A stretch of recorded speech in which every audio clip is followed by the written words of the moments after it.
Isa ang estilo ni Sayad sa pinakamatalinong pamamaraan sa pakikipag-battle. Kasi hindi ito yung typical na maririnig natin katulad sa ibang battle MC. Tulad ng panlalait sa pisikal na itsura, pamumuna sa nakaraang battle, pandaramay o di kaya naman ay pamimersonal. Kapag sumasampa sa entablado si Sayad, ang hinahain niya sa atin ay yung mga linya na mapapaisip tayo, tapos kapag na-gets o nalaman na natin yung pinakakahulugan ng linya ay mapapatapik o di kaya naman ay mapapailing na lang tayo dahil sa husay ng pagkakagawa. Kasi bukod sa horrorcore na maririnig natin sa kanya ay hinahaluan din niya to ng tinatawag na imagery. Ito yung mga bara na hindi pangkaraniwan pero habang iniispit ni Sayad yung linya ay unti-unting nabubuo sa isip ng mga tagapakinig yung pinakakahulugan ng mensahe. Sa mga nagdaang battle ni Sayad ay may mga pangyayari na binabasag to ng kalaban niyang battle MC dahil yun nga hindi nga raw makatotohanan yung linya. Pero dito na kasi papasok yung pag-stretch o pag-explore pa sa art form. Nagawang mapagsama ni Sayad yung horrorcore at imagery at nagbunga ito ng isang hybrid na estilo. At isa yun sa dahilan kung bakit nasa ibang level din yung pangalan ni Sayad sa buong flip-top roster. Nagpaulan siya ng pangalan! Mga pambala na pantangi! Habang kaululan ko pang lahatan, garapalan na pagsagi! Nakakakaba, aba, kanino ka ba nagbabahagi kung nasapian ng sumapi? Tapos ang palabas, taos magkalakas, tapos ang kalatas, tagpas balanse na usog. Gapos ang malakas, haplos na pataas, taos magkalakas.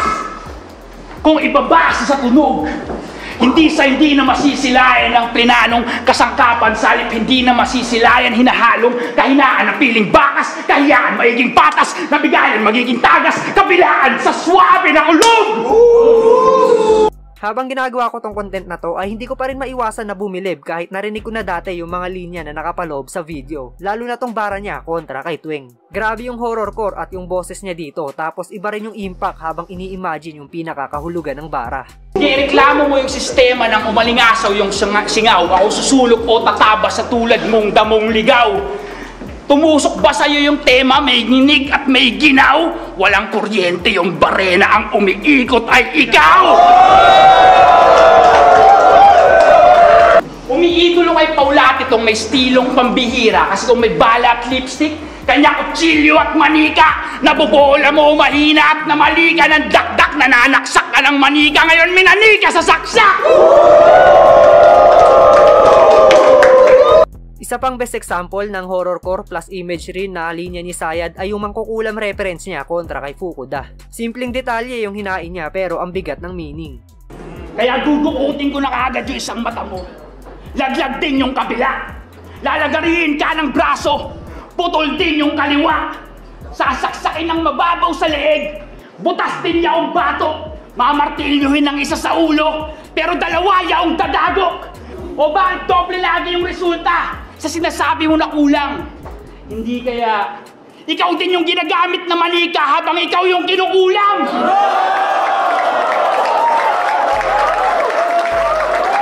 Nung si Looney nagkasyeyi, sa ahon yun nangyari. Sa ahon din nagka-Allen Balaki Jordan yung tipsy Mark Andrade. Anong konekta nung detalye? Ba't yung mensahe paikot?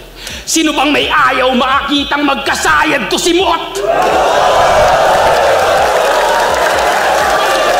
Ikaw ba yung nahirang pambihirang inakay? Bakit panlilimos ng puntos kinikilos ni Waray? Kung sa'yo'y natapos sa 7, pagkakasalang sumakay, 10 utos, pati nag-utos, pinagbabalik ko ng sabay! Sabay! Kung tunog ko pang sabok, sa'yo pang jeepney na patok, arangkada, bumibenta, basta sumisiksag, bumabangking, at usapang lirikalan, hindi ka leon na pang waratan, isa kang leon na pang sirko, sumisirko, tumatambling. Kaya ewan ko kung bakit tumapat sa akin itong pipitsugin na ampon. Yung pangalan mo, pangalan lang at mananatili na lang doon. Ngayong taon, kalimutan mo na yung ambisyon mo na maging kampyon pagkat nilalatag ko bagyo para sa mga kontento sa ambon. Ito'y panahon ng pagdidilig, direktang talokbong nung nagpangahayop at maras na nag-igib. Hindi ba na panaginipan mo na to? Yung ginaw at yung nginig, lanseta na sa tumbong ipinasok, ilalabas din sa bibig!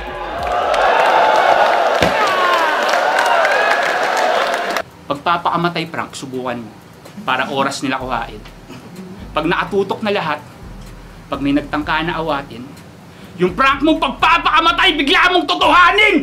Tamang asido muryatiko sa beer bong nang sa ganun ay maging nakakaaliw pa rin pagtakas mo sa lumbay, malalagyan na ng tuldok, mga pagkakataong nalustay o asido muryatiko. Tagay sa tagumpay!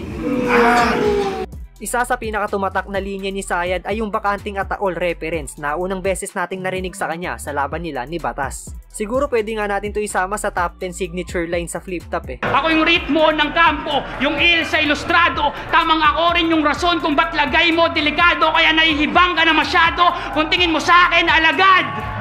Pag naglabas ako ng bakanting ataol, matatauhan ka agad. Bunga! Higa! Sara! Tangina! Teka! Bunga! Dura! Sara! Kaya good luck, godlike, alagad! Pag naglabas ako ng bakanteng ataol, matatauhan ka agad!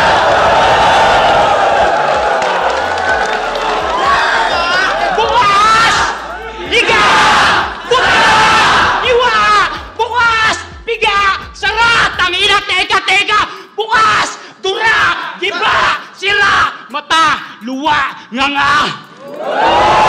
Ilabas nyo daw si Sayad! Bakit kulang ka sa palo? Ilabas nyo daw yung hindi naman talaga nakatago! Pero yung hiling mo nakamit, aksidente natupad, desperado at hapit, napasubot tumuwad, katotohanan na hubad sa simpleng banat kritikal, si Lanceta naman yung ilabas nyo! Isugod nyo ng ospital! Kung dapat ngang igalang ang nakakatanda, wala nang buhay, nagsasalita pa, nakakamangha. Sinubukan niyang tawarin yung ilog na ako lang nakakabangka. Gumitna pa siya sa bilog ng mga masasalanta. Yung bagong disenyo ng Lanceta, sinaksak ko sa isip ko. Nang sa ganon masilip mo, tapos hindi ko na hinugot.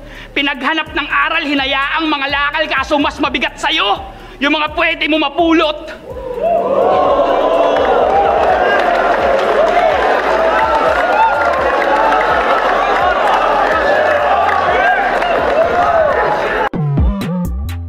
At ayan nga ang hybrid na estilo ni Sayad. Isa ka rin ba sa bumilib sa kanya at anong bara niya ang pinaka tumatak para sa'yo? Pwede mo yan i-comment sa ibaba at babasahin nating lahat yan. At yun, hanggang dito na lang ang content natin ngayon. Pero bago tayo matapos, iniimbitahan kita na i-like ang video na to bilang suporta at mag-follow ka na rin sa ating Facebook page. At wag mo rin kalimutan mag-subscribe sa ating dalawang YouTube channel, ang JM Lopez TV at JM Lopez TV 2.0. Salamat sa suporta mga tol. Peace out!